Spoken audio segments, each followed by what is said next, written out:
Per 9 mesi dell'anno tutto l'andamento familiare le basò in 1x2. Un può essere l'amico, x quello che non si conosce, e 2 possono essere i bambini o le corna. Ma tutto questo è fuori del sistema, perché ormai si sa che i sistemisti ce ne sono a milioni che vincono ogni settimana bigliettoni da 1000. Ne spendan 30 e ne guagnan 10, ma però hanno la soddisfazione de guagna.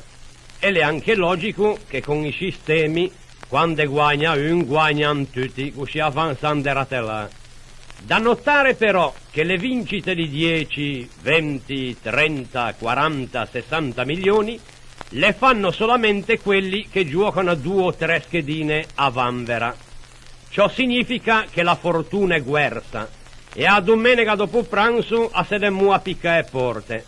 Però con questo non voglio dire che i sistemi vadano abbandonati, tutt'altro. Tutti i sistemi basta che se guagna son buoni. E schedine di partenza sono 3. A schedina silabaio alle quella qui in riga de 1.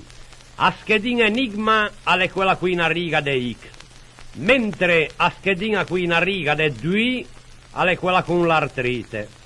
Un sistema tranviario è bello anche lì, Ve mettei qui una schedina anteman da una fermata facoltativa. Se chi ha un, se ne è un. Se non chi ha nessun, è x. Se ne chi ha 2, è 2, e se chi ha tutti, è 12. Un sistema di calai è bellissimo anche lì. Se calcola scarpa, cassetta e callo, e se moltiplica per 12.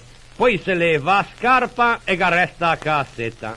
Se leva a cassetta e resta un callo, e lì se marca 1. Poi se moltiplica turna per 12 senza cassette. Se conta i callai, se mette scarpe, se leva i stecchi, se tira sui 4 accidenti e se marca quello che si vuole. Attenzione! Trasmettiamo ora alcuni risultati di Serie F. Unione Sportiva Prepotenti batte Schenedrite 19-0. Miseria Football Club batte Flanella 49-3. Associazione Calcio Tarocchi batte Amatori Sciarbella 29-2. Unione Sportiva Cancaron batte Pro Scambelletti 20 Sbornie-0. Ha segnato l'oste in Scialavagna e chissà sui pigiacciù.